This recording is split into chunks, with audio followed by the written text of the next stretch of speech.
He waits in the house. He knows she's coming, and he'll do whatever it takes to ensure he's there when she arrives. Whatever it takes turns out to be a lifetime of pain for many, many people. This is True Crime South Africa. I'm Nicole Engelbrecht, and you're listening to episode 134, The Heidelberg Murders.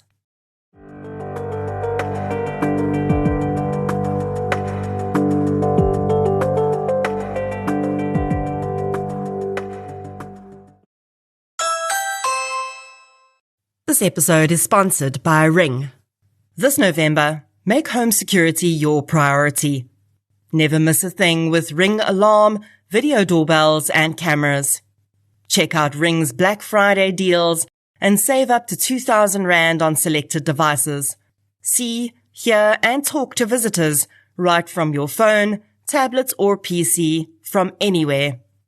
Ring's Black Friday deals are available at Takealot, Vodacom, and Incredible Connection. This Black Friday, keep an eye on what's most valuable to you. Because with Ring, you're always home.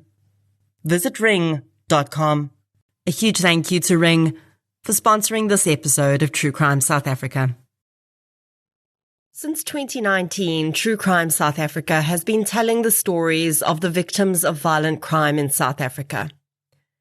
The podcast is independent. That means no big or even little corporates fund it. And that's just the way I like it. And it's the only independent podcast in South Africa that consistently charts in the top 10. Keeping a podcast like this going is time-consuming. And for the most part, it remains a one-woman process. It's me. I'm the one woman. You, yes you, are the reason this podcast continues to flourish and help bring in tips on missing person and cold cases. If you'd like to help keep the show running, please consider supporting our sponsors, signing up to Patreon or PayPal, follow the show on the socials, as the kids say, and share it with your fellow partners in crime. You can find our social links and learn more about our sponsors at True Crime South Africa/donate. Shout out to this week's Patreon and PayPal superstars. A huge thank you goes out to Crystal, Renee, Graham Oberholzer, Pindile Butelezi, Tracy Volker, Janine Feltman, Desi27, Odette Smith, Jane Williamson, and Joe Teets. Thank you so much, everyone. Patreon supporters get one additional exclusive episode a month, a shout-out on the pod, and other exclusive contents, including Q&As with me as and when it's available. It's a minimum of $1 a month. I think you should do it. Please. And thank you. Kiaba. In researching this episode, I was once again reminded of the connections that exist between people, and how many of the cases I discuss, research, and cover are linked in ways that go beyond the obvious. I'll get into that a little later in the episode, but do be warned that this case is a pretty devastating one to listen to and does involve the death of a young child. In researching this case, I used a judgment from the trial, an episode of Huisgenoot Ware Lewensdramas, and several media articles as my sources. I was also able to speak with one of the people involved, as you'll hear later in the episode. So, let's get into episode 134, The Heidelberg Murders. The following episode may contain sensitive material, including descriptions of violence, sexual assault, or graphic descriptions of injuries to victims. If you feel you may be triggered by such material, please consider this before accessing our content. To access trauma counseling or services, please see the helpline information on our show notes. Liz Marie Minnie was born Elizabeth Magdalene Minnie in Heidelberg on the 5th of October 1984. She was the oldest of her siblings, and her mom described her as a soft-natured girl who was close to her sisters and enjoyed writing. Liz Marie kept a diary throughout most of her life, and journaling would help her through some very difficult times when her parents divorced when she was still quite young. Initially, her and her siblings stayed with their mom, but when Liz Marie was 10, they moved in with her grandparents. In 2001, when Liz Marie was in grade 11, she attended a dance in Heidelberg, and it was there that she met Johann Rosley. Johann Rosley was born Gert Johannes Rosley. When he met Liz Marie in 2001, he was 22 years old and living with his parents on their farm just outside Heidelberg.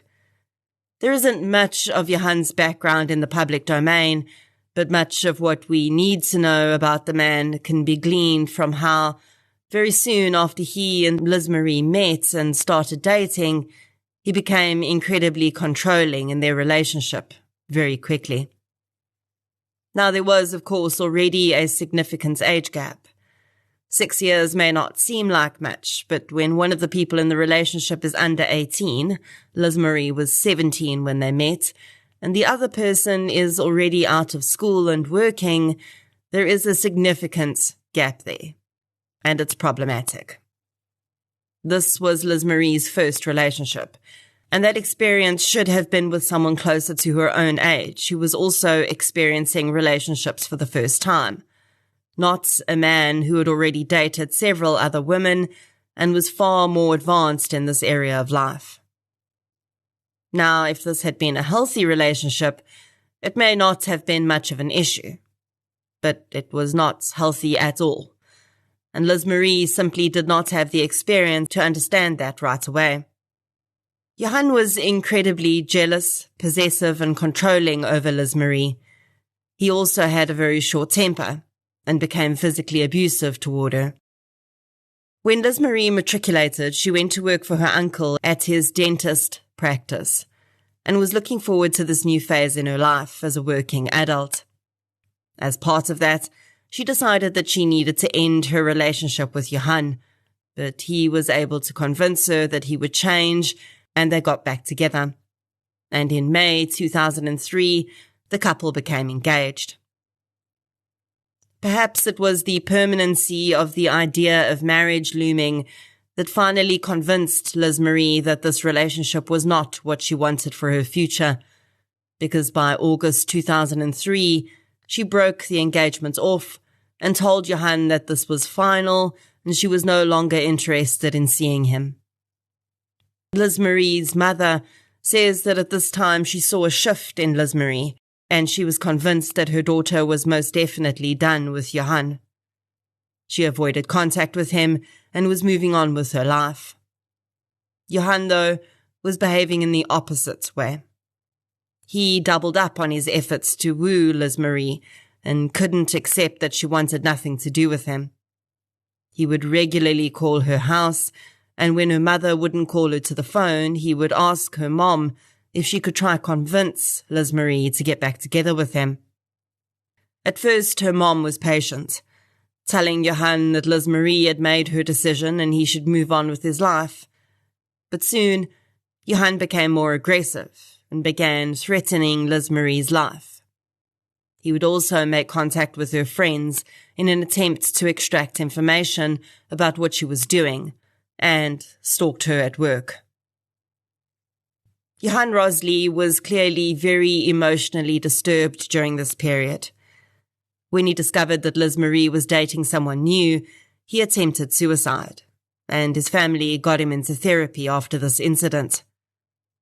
While this might sound like good news, Johann was clearly not seeing the psychologist because he actually thought he needed help. It seemed to be simply to appease his family, and it would later emerge that a lot of what he told the therapist was not the truth. The biggest lie he told, perhaps, was that he had accepted that Liz Marie had moved on and that he was no longer concerning himself with her. That could not have been further from the truth. His stalking of Liz Marie had not eased up, and he had continued to threaten her. Liz Marie had decided at this point that she wanted to move out of her grandparents' house and into her own home. But with Johann's threats looming, Those around her were not sure that this was the best idea. Around this time, Liz Marie had met a new young man, Jaco Greiling, and he had been talking to his parents about Liz Marie's situation with Johan, and although their own relationship was very new, his parents suggested that perhaps the young woman should move into their spare bedroom for a while. They hoped that if Liz Marie was living in a different location and surrounded by people, that might deter Johan, and he would leave her alone. So in December 2003, Liz Marie moved into the Greiling home in Heidelberg. Jaco describes Liz Marie as a very sweet and kind woman, and although he'd known her for a very short time, he really thought she was a special person. Johan had discovered that Liz Marie had moved in with Jaco's family, and he started to make death threats to Jaco as well. Jaco would later say that he'd found Johan annoying, but didn't really take his threats seriously. Jaco was also not the type of person to be aggressive back, so he pretty much shrugged it off and figured the disturbed young man's anger would burn out on its own, given enough time. On the morning of Wednesday, the 29th of October 2003, Johan Rosley had an appointment scheduled with his therapist. On that day, he told the woman that he had come to terms with his relationship with Liz Marie having ended and that he was ready to start afresh. The therapist would later say that as the young man left, it seemed clear to her that he was still dealing with anger and frustration, but he had thoroughly convinced her that his obsession with Liz Marie had waned, and she had no significant concerns about his state of mind at that time. It would later emerge that as Johan Rosley sat in that chair in his therapist's office that day, he was already planning what he was about to do. In his mind, he had come to terms with his relationship with Liz Marie having ended, but not in the way his therapist thought. What Johan had decided was that if his relationship was truly over, then so was Liz Marie's life. And as he drove away from his therapist's office, he put a plan into action. Liz Marie had a day off on Wednesdays. Johan was well aware of this. He left his therapist's office and drove to her place of work to ensure she wasn't there. When he'd confirmed she wasn't there, he drove to the Greiling home. Jaco Greiling's 21-year-old brother, Abraham, who was called Aubrey, had started a new job the week before in Alberton.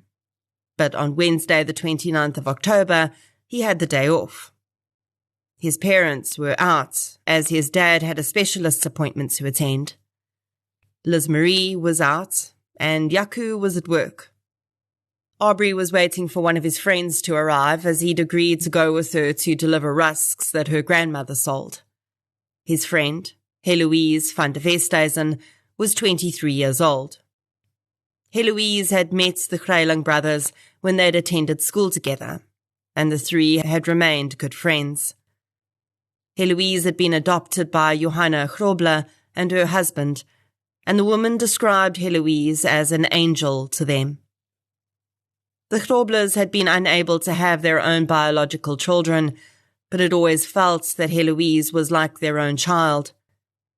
She was formally adopted by them in 1997 when she was 17, but she was very much part of the Grobler family.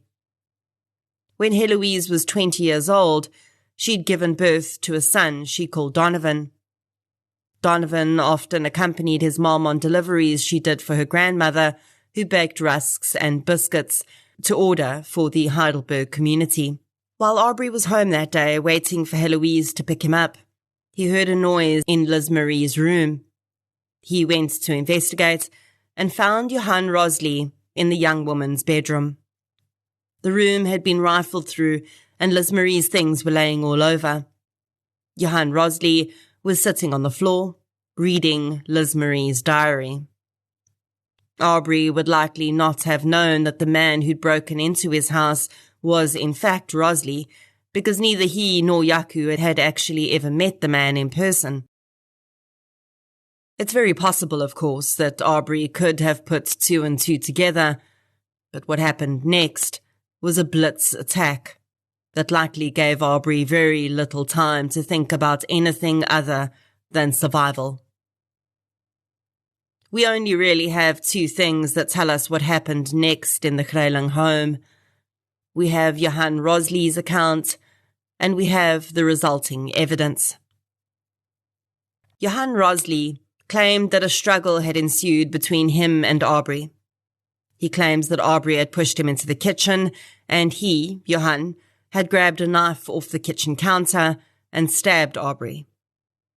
He claimed that he thought that this would stop Aubrey so that he could escape, but it didn't, so he continued to stab him until the young man collapsed. In a later statement, Rosley said, quote, "I realized throughout that I could kill him by stabbing him with the knife, but I did not care." End quote. And Johan did kill Aubrey. The young man died on the floor of his parents' kitchen, and as he did, the next part of this horrific chain of events began to play out. Johan claims that as Aubrey collapsed onto the floor, he heard screaming behind him. Heloise and her 3-year-old son had arrived to collect Aubrey and just witnessed his murder. Johan claims that he tried to stop Heloise and Donovan from screaming, but they were hysterical, and he decided that they would be able to identify him, so they had to be silenced. Please note that the following descriptions are extremely disturbing. Heloise did her best to protect her son, but she was blitz attacked by Johan Rosley. She sustained multiple stab wounds, including 4 in her chest, 2 in the side of her neck, and 2 in her back. One of the stab wounds in her chest pierced her heart, and her left lung was also pierced twice. Although I really don't want to, I can almost picture the ferocity with which Heloise would have fought to get away from Johan, which is why he likely attacked her with such viciousness from so many different angles. Heloise must have known she was not just fighting for her own life, but also that of her son. Once she had succumbed, though, Johan did turn his attention to Donovan. The boy was just 3 years old. He would not have been the most convincing of witnesses if it was only him on the stand as evidence against Johan Rosley, but he simply didn't care. Little Donovan was stabbed 4 times in his tiny body, 1 in his back as he likely tried to run away, and then 3 times in his chest. And although any other human being would likely have been completely revolted at what they'd just done and fled immediately, Rosley did not flee. Instead, he searched the family home for cable ties, which he then used to tie Heloise's hands and feet together to make it look as though she'd been involved in a home invasion. What he did after that tells me that he was very clearly in a sober state of mind, because his ultimate goal was still Liz Marie. Johan dragged Donovan and Heloise's bodies into one of the bathrooms. He tossed Heloise on top of Donovan and pulled the door closed. Then he dragged Aubrey's body to the other bathroom and closed that door. He then began to clean up the blood on the kitchen floor. I can only think that he clearly knew that if Liz Marie walked in and saw the blood, she would immediately freak out. And I have to wonder if Johan was somehow still thinking that he could convince Liz Marie to get back together with him.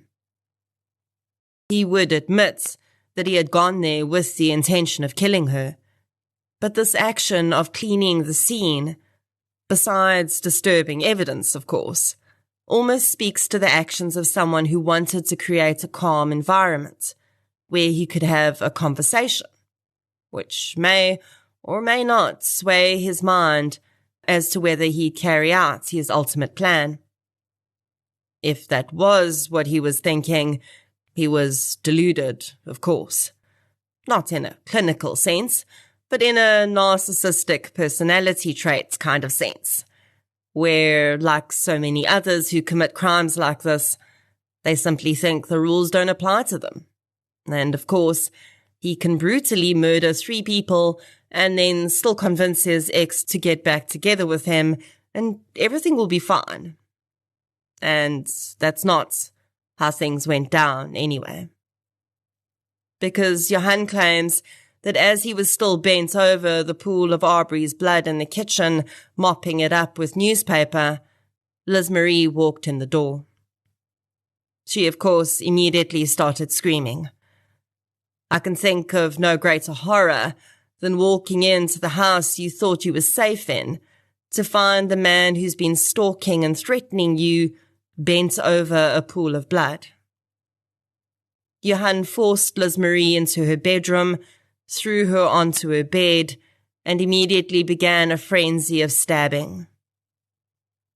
The young woman sustained 14 stab wounds.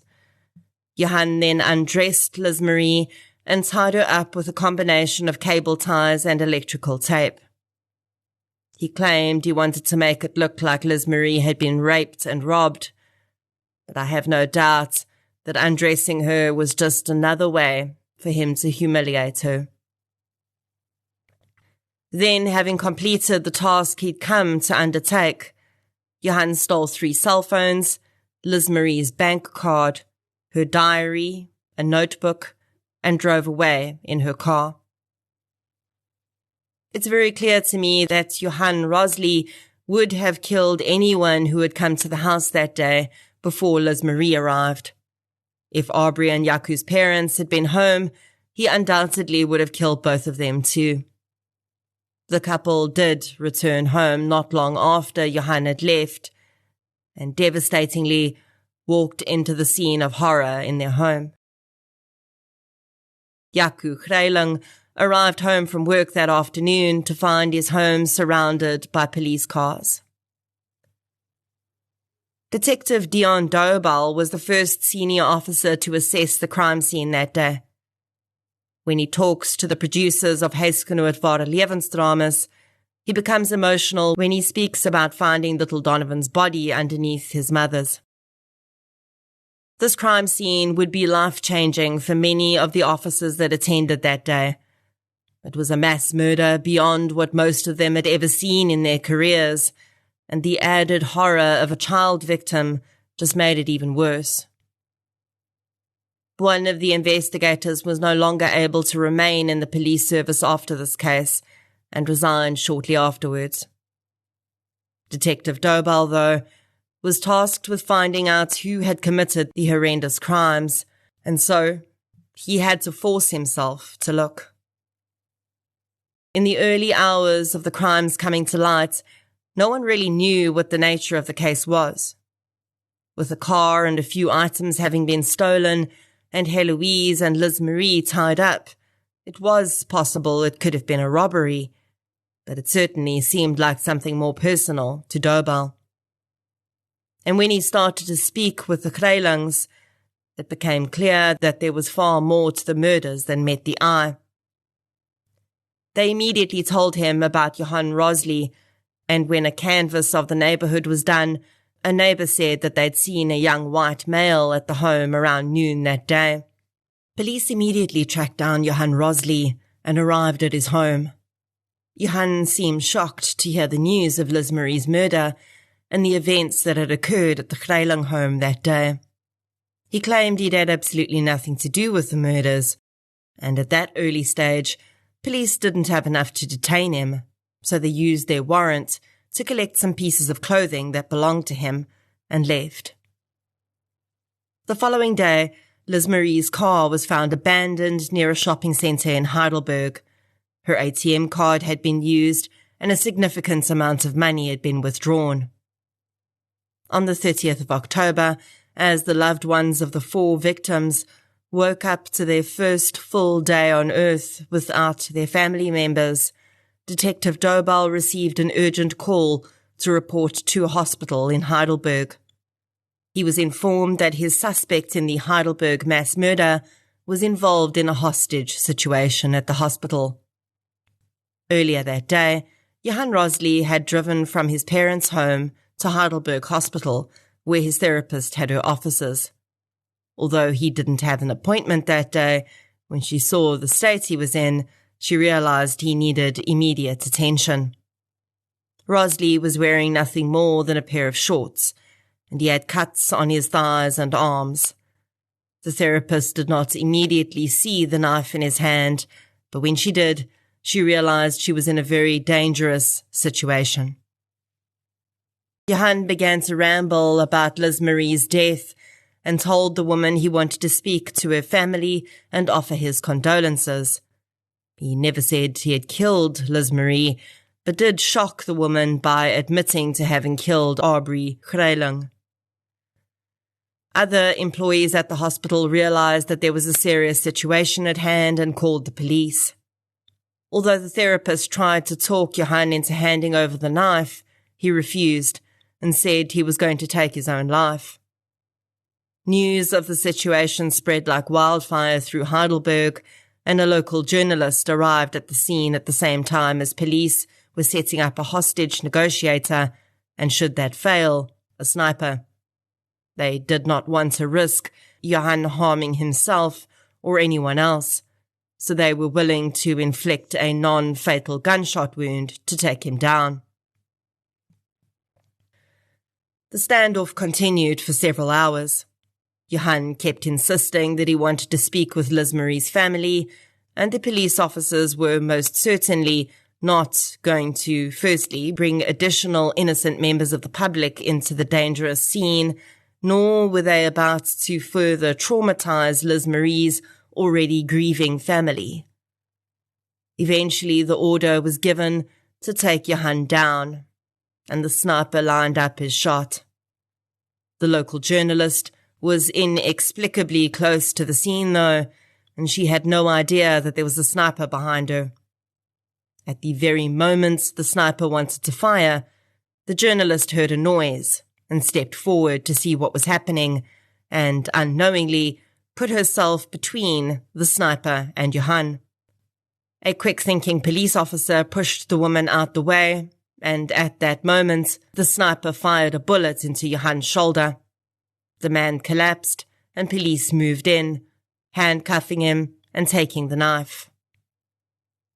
Johann was taken into custody and started to talk to Detective Dobal. He told him to go to his parents' farmhouse and look in an outside building. As Johann was being treated for the gunshot wound to his shoulder, Dobal went to Johann's parents' home with a warrant. In an outbuilding, he found Liz Marie's diary, a noose tied to a roof beam, and a suicide letter that Johann had written to his parents, explaining that he did not want to live without Liz Marie. Police would also later find additional evidence that linked Johann to the crimes, including Liz Marie's blood on his t-shirt, cigarette butts from the scene with his DNA on them, and pieces of his fingernails, which had been torn off during the various struggles with the victims that day. Although the victims' families were grateful that someone had been arrested, they were also horrified to learn that the man who had so aggressively stalked Liz Marie had actually followed through on his threats. Johann Rosley was sent for a psychiatric assessment at Westkopje Psychiatric Hospital. Within a few days of arriving there, he attempted to escape and was sent to a more secure facility for the remainder of his assessment. He was found to be fit to stand trial and not diagnosed with any mental health condition that could have impacted his behavior at the time of his crime. He was diagnosed with an adjustment disorder. An adjustment disorder is an emotional or behavioral reaction to a stressful event or a change in a person's life. The reaction is considered an unhealthy or excessive response to the event, within 3 months of it happening. Adjustment disorders are usually diagnosed in children and adolescents, and it's quite rare for them to be formally diagnosed in adults. Johan was also found to have disordered anxiety and mild depression.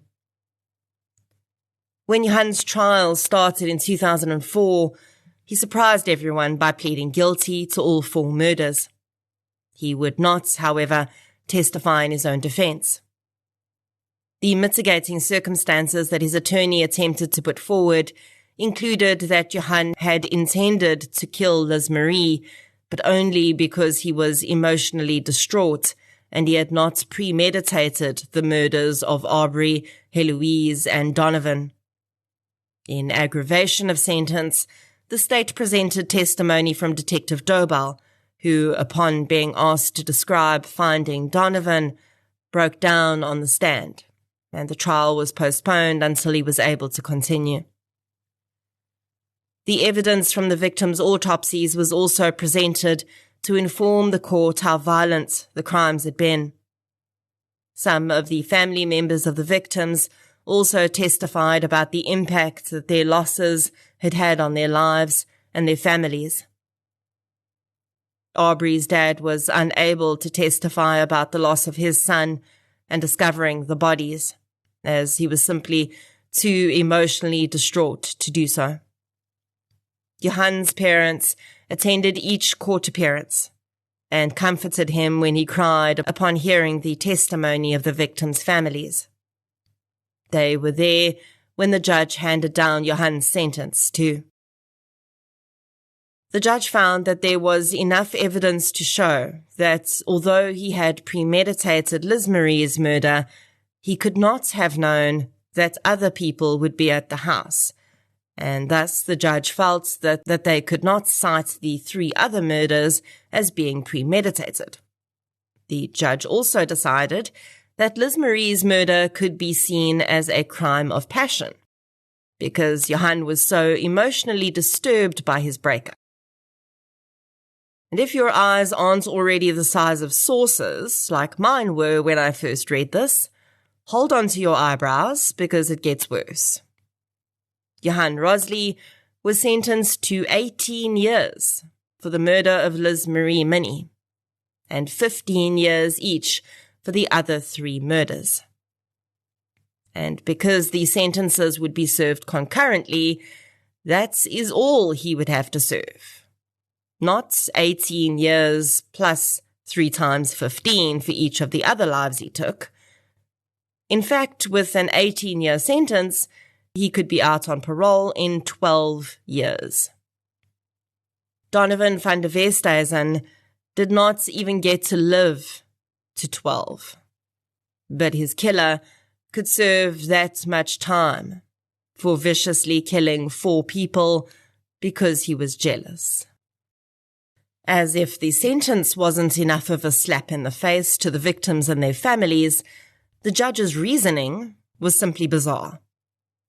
I will admit that we have learnt a lot more about domestic violence and coercive control in the last 20 years, but essentially what the judge was saying was that it was okay and understandable for Johan to have been so enraged by Liz Marie deciding she no longer wanted to be with him that he would decide to kill 4 people.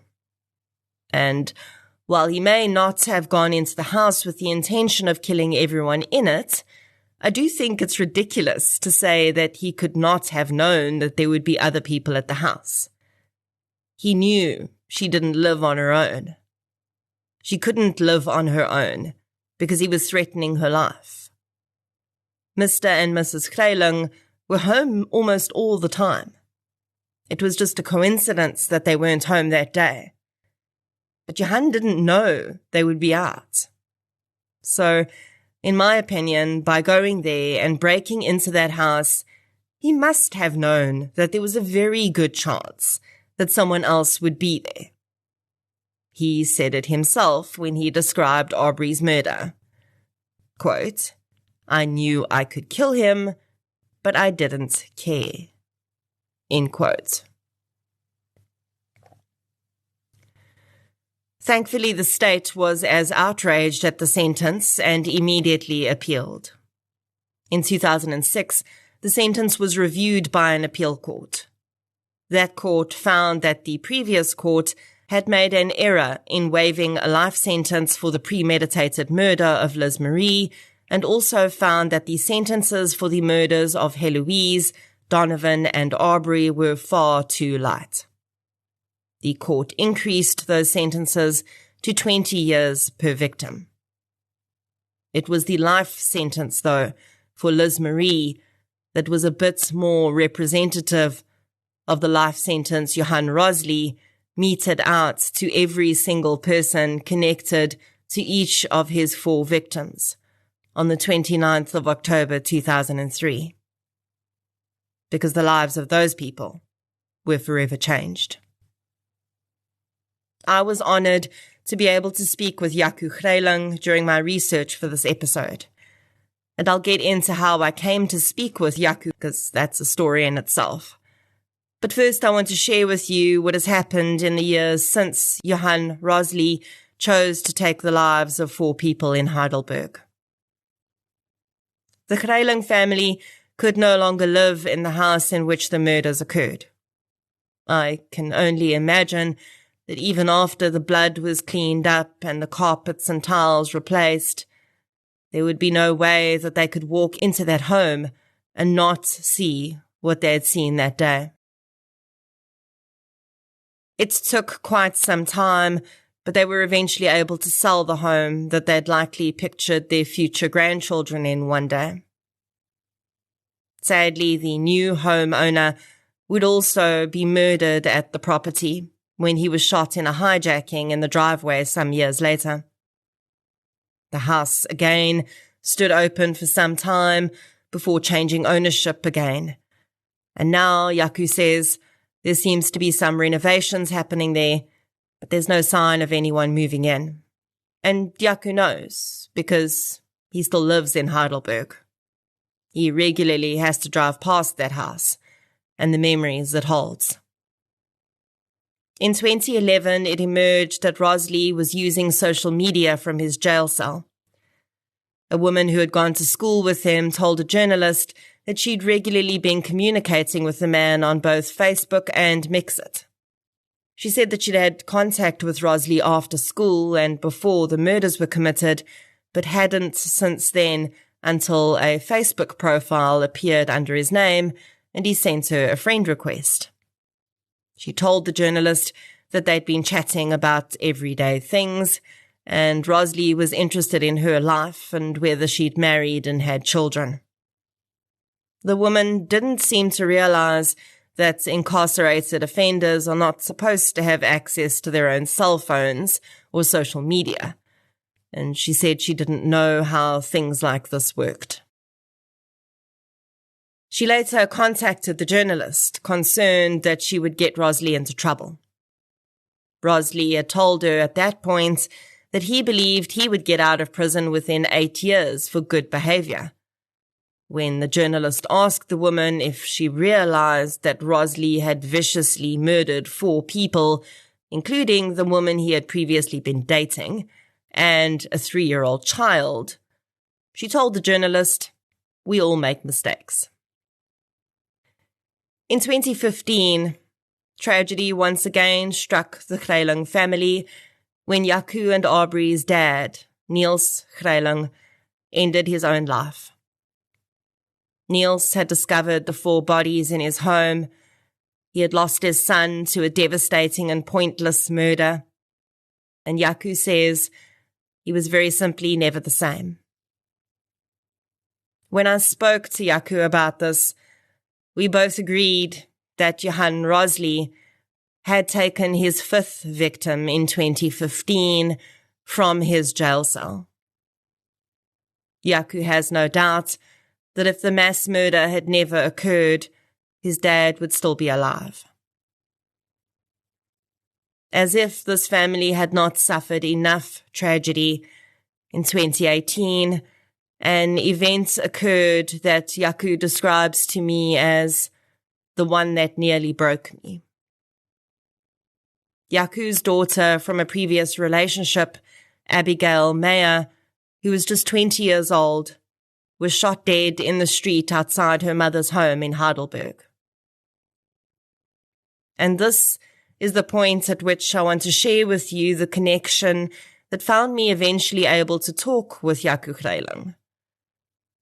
Abigail's mom, Alzona, is a listener of True Crime South Africa. We started chatting quite a few years ago, and Alzona's experience as a paramedic often resulted in some interesting conversations. It was quite some time until Alzona shared with me that she had lost her own daughter to violent crime. We discussed Abby's case a bit, and I said to her that if she ever felt that sharing Abby's story would be beneficial to her or the case, I'd be happy to cover it on the podcast. That moment, of course, once again reminded me how we never really know what the people we're talking to have been through in their lives. But that conversation would come back to me again later. I actually started researching this mass murder in Heidelberg a few months ago. I was pretty much set to start writing the episode and release it when I clicked on one last article for research, and my mouth hung open. The article was about Yaku's connection to the case, and right at the end, detailed how his own daughter had also been murdered. When I saw the name, I thought, no, it can't be. This mass murder had never come up in my conversations with Alzona. And while I'd gathered she was no longer in a relationship with Abigail's father, I'd had no idea who he was or even thought to ask. I texted Alzona, basically saying that I thought I may be mistaken, but asked if Yaku was Abby's dad. She confirmed that he is, and put me in touch with him. Initially, I said to Alzona that I wouldn't mention Abby in this episode because I thought that would be too difficult for her. But she said she thought I should. She said that she wanted people to understand how far out the ripples of violent crime go, and how one person, multiple people, an entire family can be continually touched by overlapping waves of the results of murderous actions. Abigail Meyer was shot in a hijacking. She, too, was a paramedic like her mom. She was with her medic partner and dropping off her car at home after gym when the hijackers pounced. Devastatingly, Alzona was on duty when the call came through to attend to a gunshot wound victim outside her house. She arrived to discover the victim was her daughter. Abigail's murder remains unsolved, and at some point in the future, should Alzona and Yaku feel it would be beneficial to them, Abby, and the case, I will gladly cover it in full on the podcast. I wanted to discuss Abby here because I think it's important for us to recognize the true impacts and the incredible levels of connection involved in violent crime, its victims, its perpetrators, and the never-ending grief that covers those left behind. Yaku Greiling is now married and has 2 children from this marriage. He still lives in Heidelberg. His mom moved to KwaZulu-Natal for several years after Niels passed away, but has recently moved back to Heidelberg. In 2020, during the COVID lockdown, the Greiling, Minnie, and Van der Westhuizen families received some shocking communication from the Department of Correctional Services. I've sadly seen this happen very often when families don't have a proper explanation given to them of what the sentence an offender has received actually means. The families of the victims thought that they wouldn't have to worry about Rosalie for at least 50 years. But that wasn't what happened. In 2020, when Rosalie had served just 18 years of his sentence, he became eligible for parole. Now, this isn't usually the case with lifers, because now they must serve 25 years before becoming eligible. But because Rosalie's sentencing happened over a cusp where the Van Wyk judgment came into play, he was considered for parole at that point due to good behavior. Good behavior is an interesting concept when it comes to incarcerated offenders, especially if you consider the fact that they've been imprisoned, at least in this case, for pretty horrendous behavior. After you've killed 4 people, including a 3-year-old child, good behavior is pretty relative, right? Also, behaving well in prison, in other words, not getting into fights or taking drugs or joining gangs and taking the courses available to you, does not equate to a rehabilitated prisoner. You can be on the outside, not get into fights, not take drugs, and not join a gang, and you can still reoffend.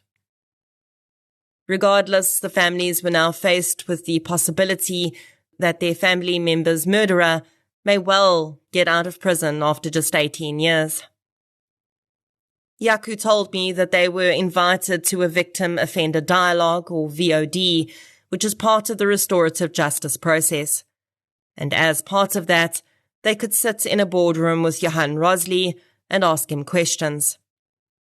Understandably, everyone present found the meeting extremely emotional. But what came out of Johan's mouth was beyond belief. Yaku told me that Johan Rosley is now claiming that he was forced to plead guilty to all the murders, and he actually only murdered Aubrey Greiling, and not the other 3 victims. Yes, you heard that right. After 18 years, Rosley was now completely changing his story and claiming he had not killed Heloise, Donovan, and Liz Marie. For this to be true, it would mean that by some amazing coincidence, there had been 2 killers in the Greiling home that day. Johan, who had only killed Aubrey, and another completely unrelated to Johan, who'd killed the other 3. Make any sense to you? No, me neither. And that's without us even talking about all the physical and circumstantial evidence that ties Johan to all of the murders. While I'm not entirely surprised that someone like Rosley would claim this, killing women and children doesn't always make you the most popular person in prison circles, I am enraged that those families had to sit there and listen to that drivel. Yaku told me that they'd put together petitions which they presented at the eventual parole hearing. Thankfully, Rosley was denied parole. And really, if he continues on with this nonsense of not taking accountability for all of the murders, I'd like to hope, at least, that he will never be granted parole. Surely you are not rehabilitated if you cannot admit you committed the crimes you were convicted of. When I speak with Yaku, it's been 3 years since he sat in that boardroom with his brother's killer. Although my anger and outrage is fresh and loud, his is muted by time. The many tragedies he has endured, and the knowledge that anger is like poison. It does nothing to the person you're directing it at, but it can be deadly for you. He knows that this is not the last time he and the other victims' families will fight this fight. And one day, Johan Rosley may walk free. I end my call with Yaku by telling him that if he ever needs a community of people behind him to petition or raise awareness for either this case or Abby's, all he needs to do is reach out. because I know that this podcast's listeners will band together, as you have done so many times before, to do the right thing and make a difference. Speaking with the family members of the victims of violent crime is a grounding and humbling experience for me. It puts everything into perspective. All the downloads and episodes and congratulations and awards wither away in the presence of people for whom this podcast was created. It all means nothing and everything simultaneously, because no retelling of the story will bring back 4, 5, 6 people, and no amount of awareness will make any dent in the pain Yaku and the other family members carry with them daily. But it's the one small thing we can do, because if we don't, then we do nothing. I'm releasing this in November 2023. On the 29th of October that has just passed, it was the 20th anniversary of the day that a young man, filled with rage and obsession, broke into a home in Heidelberg and lay in wait. He then systematically murdered every single person that crossed his path until the object of his obsession arrived. And then he did what he had always intended. If he couldn't have her, no one would. And no one would ever get to live the life they deserved after that. Niels Schreiling may have taken his own life, but as far as I'm concerned, Johan Rosley had a large hand in that too.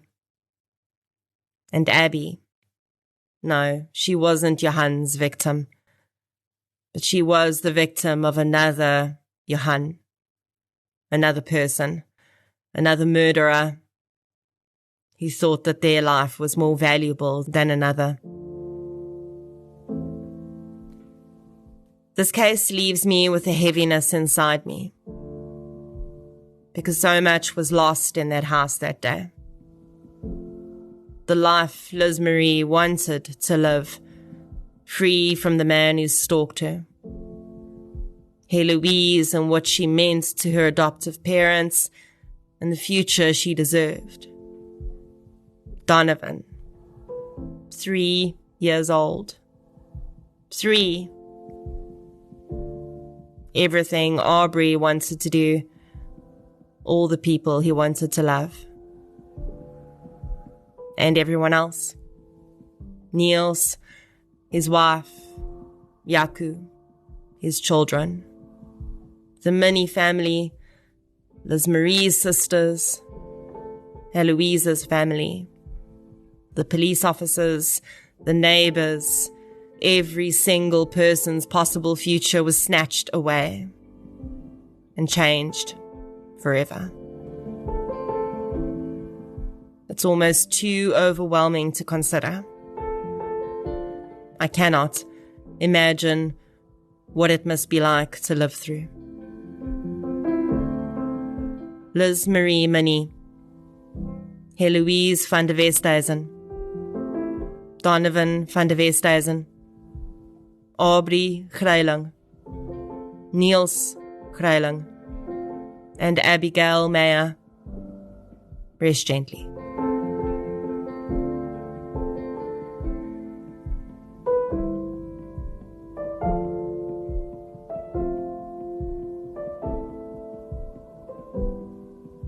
If you'd like to hear more victim-focused true crime content, please subscribe to True Crime South Africa on Spotify or the platform you're using to listen right now. If you're looking for something still related to real-life stories, but often with a more positive slant, you can check out my new podcast series, I Lived Through This. You can follow both podcasts on social media. We're on Facebook, Twitter, and Instagram. I'll be back next week with another episode. Until then, thank you for your support, and I'll chat to you soon. A healthier, happier, more productive life starts with good sleep. Make sure you invest in the right bed. Dial a Bed stocks the best bed brands at the best prices. Shop at 76 stores nationwide or online.